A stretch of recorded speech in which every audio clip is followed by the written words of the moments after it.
There have been an endless amount of draft busts in NFL history, and you guys love when I pour over some of the more forgotten draft busts in league history. So today, I decided I would put together another list of forgotten draft busts that most of the league has moved on from. If you like these videos, be sure to press the like button and subscribe.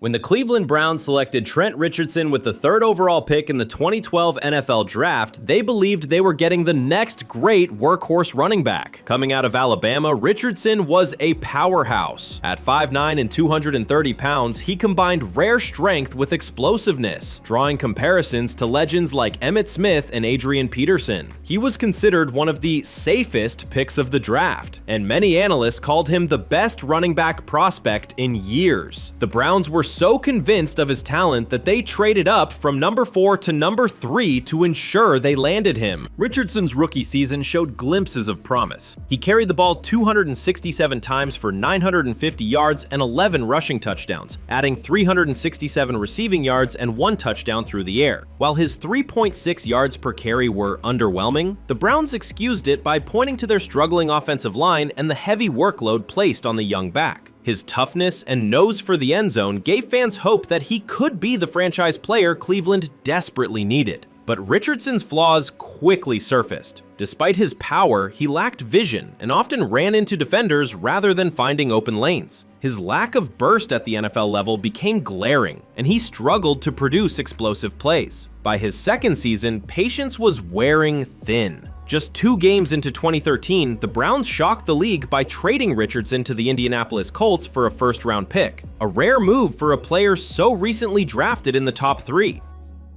In Indianapolis, expectations were sky high. Richardson was supposed to be the missing piece for Andrew Luck's offense, but he failed to deliver. In 14 games with the Colts in 2013, he averaged only 2.9 yards per carry. By 2014, he had lost his starting job to journeyman Dan Herron, and the Colts eventually cut him. Richardson bounced around with short stints in Oakland, Baltimore, and even the Canadian Football League, but he never played another NFL snap after 2014. His career totals: 2,032 rushing yards, 17 touchdowns, and a meager 3.3 yards per carry average.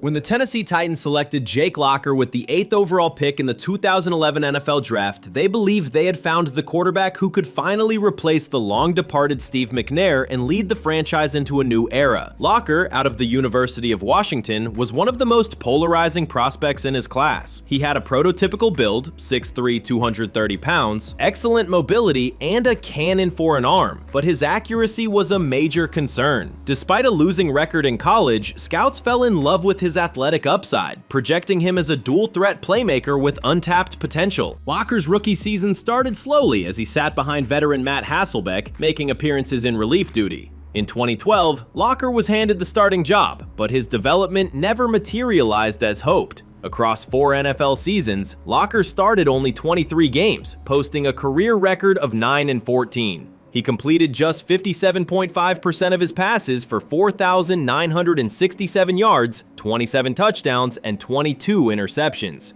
While he flashed moments of brilliance, such as a 378-yard performance against the Texans in 2013, inconsistency defined his career. One of the biggest issues was durability. Locker simply could not stay on the field. Between 2012 and 2014, he suffered a separated shoulder, a hip injury, a foot sprain, and multiple concussions. The injuries not only limited his availability, but also stunted his growth as a quarterback. Every time he started to show flashes of promise, another setback would derail his progress. By the time the Titans declined his 5th-year option in 2014, Locker's future as a starter was already in jeopardy. Locker's accuracy woes also never improved. Despite his arm strength, he frequently missed routine throws and struggled in the short to intermediate passing game. His career completion percentage of 57.5% ranks among the lowest for quarterbacks with at least 1,000 attempts in the modern era. Coupled with poor decision-making under pressure, he never developed into the reliable passer the Titans had envisioned. In a surprising move, Locker retired after the 2014 season at just 26 years old, citing a lack of passion for the game. His early exit only cemented his status as a bust, especially given that the Titans passed on other stars from the 2011 draft, including J.J. Watt and Robert Quinn. When the Oakland Raiders selected Darius Heyward-Bey with the 7th overall pick in the 2009 NFL Draft, the decision stunned the football world. Most analysts expected the Raiders to take a more polished receiver such as Michael Crabtree or Jeremy Maclin, but in true Al Davis fashion, Oakland prioritized speed above all else. Heyward-Bey had run an eye-popping 4.30-second 40-yard dash at the NFL Combine, and that raw athleticism convinced Davis to gamble on him despite concerns about his hands, route running, and production at Maryland. From the start, Heyward-Bey's career reflected those scouting concerns. His rookie season was a disaster. He caught only 9 passes for 124 yards and 1 touchdown across 11 games. Drops were a recurring problem, and his lack of refinement as a route runner made him an unreliable target. While he flashed speed, it rarely translated into consistent separation against NFL defenses. In 2010, things didn't improve much. He managed 26 receptions for 366 yards and 1 touchdown, once again falling far short of expectations for a top 10 pick. It wasn't until his 3rd season in 2011 that Heyward-Bey posted respectable numbers. With Jason Campbell and later Carson Palmer under center, he recorded 64 catches for 975 yards and 4 touchdowns. By far the best year of his career. That season, it seemed like he might finally be turning the corner. However, 2011 proved to be the exception, not the rule. In 2012, Heyward-Bey regressed again, totaling just 606 yards and 5 touchdowns. By 2013, the Raiders had moved on, and Heyward-Bey signed with the Indianapolis Colts. His time in Indianapolis was marked by inconsistency, as he caught only 29 passes for 309 yards in one season before being released. He later found a role with the Pittsburgh Steelers as a depth receiver and special teams contributor, but he never came close to living up to the expectations placed on him as a top 10 selection. Over his 10-year career, Heyward-Bey recorded 202 receptions for 2,897 yards and 16 touchdowns. While those numbers aren't awful for a mid-round pick, they were highly disappointing for someone drafted ahead of several future stars. When the Minnesota Vikings selected Christian Ponder with the 12th overall pick in the 2011 NFL Draft, the move was seen as a surprise. Widely projected as a late 1st or 2nd round talent, Ponder was vaulted up the board as part of a quarterback-heavy draft that saw 4 QBs taken in the top 12. Coming out of Florida State, he was praised for his intelligence, leadership qualities, and mobility, but there were significant concerns about his arm strength and overall consistency as a passer. Thrown into action early in his rookie year, Ponder replaced Donovan McNabb as the starter in Week 6 of the 2011 season. His first year showed flashes of promise, with 13 starts resulting in 1,853 yards, 13 touchdowns, and 13 interceptions. Though his numbers were modest, the Vikings hoped a full offseason would help him develop into a reliable starter.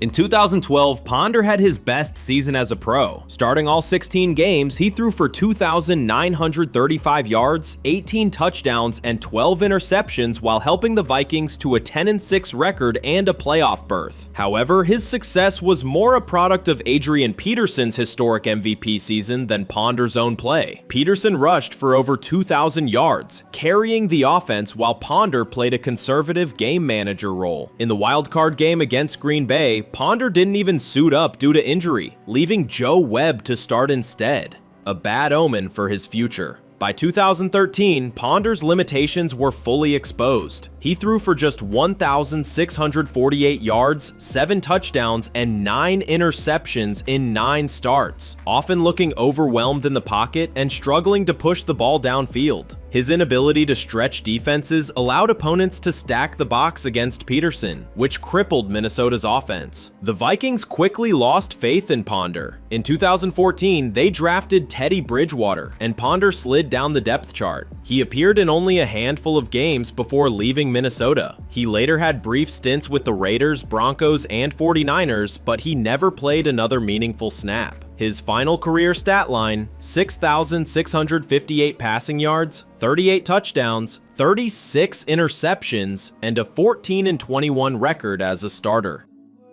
The New York Jets entered the 2013 NFL Draft with a glaring hole in their secondary. Just weeks earlier, they had traded away star cornerback Darrelle Revis to the Tampa Bay Buccaneers, leaving them desperate to find a replacement. With the 9th overall pick, they turned to Dee Milliner, a standout corner from Alabama. Milliner had been a 2-time All-American, a national champion, and the top-ranked cornerback prospect in the draft. At 6 feet 0 inches and 200 pounds with strong coverage skills, he was projected to step in immediately as the Jets' shutdown corner. Milliner's rookie season, however, was a rocky introduction to the NFL. He started 12 games but was frequently targeted by opposing quarterbacks, giving up big plays and struggling with penalties. While he did show flashes of potential late in the year, recording 3 interceptions in the final 2 games, his overall performance was inconsistent. He finished the season with 56 tackles, 3 interceptions, and 17 passes defended, but his coverage lapses stood out more than his highlights. Unfortunately, Milliner's career quickly became defined by injuries. In 2014, he played only 3 games before suffering a torn Achilles tendon, ending his season prematurely. The following year, he was limited to just 5 games due to wrist surgery. By 2016, he had fallen so far down the depth chart that the Jets released him before the season began. In total, Milliner played only 21 career games, recording 63 tackles and 3 interceptions. For a player drafted in the top 10, expected to replace one of the best cornerbacks of his era, this lack of production was catastrophic. The biggest reason Milliner is considered a bust is his inability to stay healthy. Coming out of Alabama, he had already undergone 5 surgeries for various injuries, and those red flags carried into his pro career. While he had the physical tools to succeed, he never stayed on the field long enough to develop. His rookie year offered a glimpse of promise, but the constant cycle of injuries prevented him from ever building consistency. When the Arizona Cardinals selected Josh Rosen with the 10th overall pick in the 2018 NFL Draft, they believed they were getting their franchise quarterback of the future. Rosen had built a reputation at UCLA as one of the most polished passers in college football, earning the nickname The Chosen Rosen. Standing at 6 feet 4 inches with prototypical size, a smooth throwing motion, and NFL mechanics, he was viewed by many scouts as a ready-made starter. Some analysts even argued Rosen was the most pro-ready quarterback of his draft class, ahead of Baker Mayfield, Sam Darnold, and Josh Allen. Unfortunately, Rosen's NFL career quickly unraveled. His rookie season in 2018 was disastrous. The Cardinals were a rebuilding team with one of the worst offensive lines in the league, and Rosen was thrown into action after Sam Bradford was benched. In 13 starts, Rosen posted a 3-10 record while completing only 55.2% of his passes for 2,278 yards, 11 touchdowns, and 14 interceptions. His passer rating of 66.7 was the lowest among all qualifying starters. Though some of the blame could be placed on the Cardinals' lack of protection and offensive talent, Rosen often looked indecisive, held the ball too long, and struggled to adapt to the speed of NFL defenses.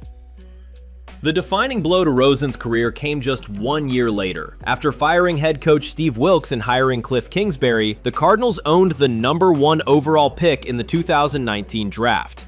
Despite having just spent a top 10 selection on Rosen, the team chose Kyler Murray, effectively ending Rosen's time as Arizona's future. He was traded to the Miami Dolphins for a 2nd-round pick, a move that symbolized how quickly his stock had plummeted. In Miami, Rosen never found his footing. He started only 3 games in 2019, throwing 1 touchdown against 5 interceptions. By 2020, he had become a journeyman, bouncing between practice squads with the Buccaneers, 49ers, Falcons, and Browns. His final career stat line through 5 seasons, 3,998 passing yards, 12 touchdowns, and 21 interceptions, with a completion percentage under 55%. Rosen's downfall is often attributed to a combination of factors: a historically bad supporting cast in Arizona, constant coaching turnover, and his own inability to adjust to the pro level. While he flashed arm talent, he lacked mobility and struggled with processing defenses quickly. Once labeled the most polished quarterback of his class, he became a cautionary tale of how environment, adaptability, and opportunity all play massive roles in a young quarterback's success. Heading into the 2009 NFL Draft, Aaron Curry was viewed as one of the safest and most NFL-ready prospects on the board. A dominant linebacker out of Wake Forest, Curry had the size, 6 feet 2 inches, 250 pounds, athleticism, and leadership traits that scouts drooled over. He won the Butkus Award as the nation's top linebacker and was praised for his ability to defend both the run and pass. Many analysts called him bust-proof and believed he would anchor Seattle's defense for years to come. With the 4th overall pick, the Seahawks made him the highest drafted linebacker since LeVar Arrington in 2000. Expectations were sky high, and Curry's rookie contract reflected that hype. Before the rookie wage scale was implemented in 2011, top picks signed massive deals, and Curry landed a 6-year, $60 million contract with $34 million guaranteed. At the time, one of the richest deals ever for a linebacker. Seattle clearly viewed him as the cornerstone of their defensive rebuild. But once Curry hit the field, the results were underwhelming. As a rookie in 2009, he started 12 games and recorded 61 tackles and 2 sacks. While those numbers weren't terrible, he struggled with instincts and looked hesitant, often over-pursuing plays or getting lost in coverage. Coaches and fans expected him to dominate, but instead he appeared tentative and never played with the same explosiveness he had in college. By 2010, Curry was showing flashes of improvement, posting 73 tackles and 3.5 sacks. Still, he failed to make the impact expected from a top 5 pick, and his role began to shrink as younger, more dynamic defenders emerged. In 2011, just 2 seasons into his career, Seattle traded him to the Oakland Raiders for a pair of late-round picks, a stunning fall for a player once touted as a can't-miss prospect.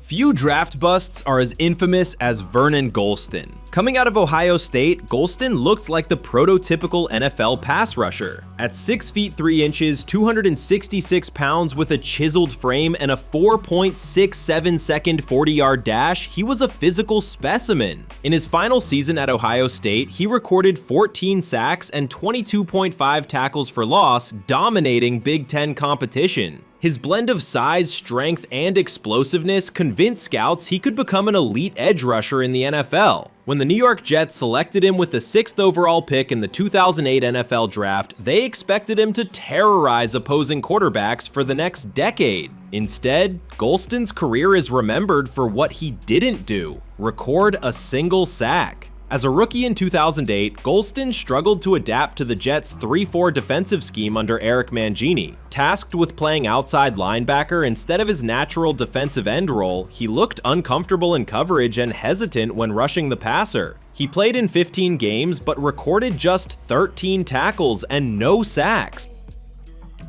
When Rex Ryan took over as head coach in 2009, many hoped Gholston would flourish in the aggressive, blitz-heavy system, yet the results were the same. He played in all 16 games that season, but again failed to generate consistent pressure, finishing with 17 tackles and 0 sacks. By 2010, his role had diminished significantly, and he recorded only 5 tackles across 16 games. After 3 full seasons without a sack, the Jets released him in March 2011. He briefly signed with the Chicago Bears and later the St. Louis Rams, but neither stint resulted in any regular season snaps. His NFL career was effectively over at age 25. In total, Gholston's career stat line was shockingly sparse: 45 tackles, no sacks, no forced fumbles, and no interceptions across 45 games. For a player drafted to be a franchise-changing pass rusher, it was a colossal disappointment. When the Detroit Lions selected Charles Rogers with the 2nd overall pick in the 2003 NFL Draft, expectations couldn't have been higher. Rogers had been a superstar at Michigan State, winning the Biletnikoff Award in 2002 as the nation's top wide receiver. At 6 feet 3 inches, with blazing speed and elite leaping ability, he was touted as the complete package, a physical deep threat who could dominate NFL secondaries. Detroit, desperate for a franchise franchise-changing playmaker, believed Rodgers was the answer. Rodgers started his rookie season with a bang, catching 22 passes for 243 yards and 3 touchdowns in his first 5 games. But his promising career came to a crashing halt almost immediately. In practice before Week 6, Rodgers fractured his clavicle, ending his rookie year prematurely. Injuries would become a devastating theme throughout his brief career. In 2004, disaster struck again. Just 1 game into the season, Rodgers broke his clavicle for a second time. The back-to-back season-ending injuries raised serious doubts about his durability and long-term future. By 2005, Rodgers returned to the field but wasn't the same explosive receiver. To make matters worse, he was suspended for 4 games due to violations of the NFL's substance abuse policy. That season, he managed only 14 catches for 197 yards. Off-field issues, including struggles with drug use, began to overshadow his on-field potential. The Lions, frustrated by his lack of progress, released him in 2006 after just 3 seasons. Rodgers attempted a comeback, working out for multiple teams including the Dolphins and Patriots, but he was out of shape and failed to land another NFL job. His final career totals: 36 receptions, 440 yards, and 4 touchdowns. Stunningly low numbers for a player drafted 2nd overall. The biggest reasons Charles Rodgers is remembered as a bust were a combination of devastating injuries and off-field struggles. While his talent was undeniable, he simply couldn't stay healthy, and when given chances to return, his conditioning and personal issues kept him from reviving his career. The St. Louis Rams took a massive gamble in the 1996 NFL Draft when they selected Lawrence Phillips with the 6th overall pick. Coming out of Nebraska, Phillips was regarded as one of the most talented running backs in the country. At 6 feet 0 inches and 220 pounds, he had a rare blend of power, speed, and elusiveness. He helped Nebraska win 2 national championships and was a central figure in their dominant rushing attack. However, Phillips entered the draft with serious off-field concerns, including well-documented legal troubles and character issues. Despite these red flags, the Rams bet on his talent, passing on future Hall of Famers like Eddie George and Marvin Harrison. On the field, Phillips never lived up to expectations. As a rookie in 1996, he rushed for 632 yards and 4 touchdowns on 193 carries, averaging only 3.3 yards per attempt. His lack of discipline showed both in his running style and off-field behavior. He often missed blocking assignments, fumbled too frequently, and struggled to make an impact in the passing game. By his 2nd season, the Rams were growing tired of his inconsistency and distractions. In 1997, Phillips played just 10 games before the Rams released him due to continued off-field issues. His tenure in St. Louis ended abruptly, a stunning collapse for a top 10 pick after less than 2 seasons. He later bounced to the Miami Dolphins and San Francisco 49ers, but failed to stick. His NFL career totals amounted to only 1,453 rushing yards and 14 touchdowns over 35 games. Numbers more fitting for a journeyman than a first-round centerpiece. Phillips also had opportunities in NFL Europe and the Canadian Football League, but similar problems followed him. He clashed with coaches, displayed erratic behavior, and continued getting into legal trouble. The biggest reason Lawrence Phillips is remembered as a bust isn't just his lack of production, but the fact that his off-field issues completely derailed what could have been a Hall of Fame level career. Teams knew the risks when they drafted him, but the Rams in particular paid a steep price for ignoring his red flags. Sadly, Phillips' life after football was marred by repeated run-ins with the law. In 2016, while serving a lengthy prison sentence, he died in his cell at the age of 40. His story is one of wasted potential, a player with elite whose personal demons kept him from realizing it. And there you have it, 10 forgotten NFL draft busts who remind us that talent, hype, and draft position don't always guarantee success. From quarterbacks who never found their rhythm to running backs and receivers who fizzled out too soon, these stories prove how unpredictable the NFL draft can be. Which of these players do you think was the biggest bust? Or is there someone I left off that deserves to be remembered? Let me know down in the comments. I'd love to hear your thoughts. If you enjoyed this breakdown, make sure to hit that like button, subscribe to the channel, and turn on the notification bell so you don't miss the next deep dive into football history. Thanks for watching, and I'll see you in the next one.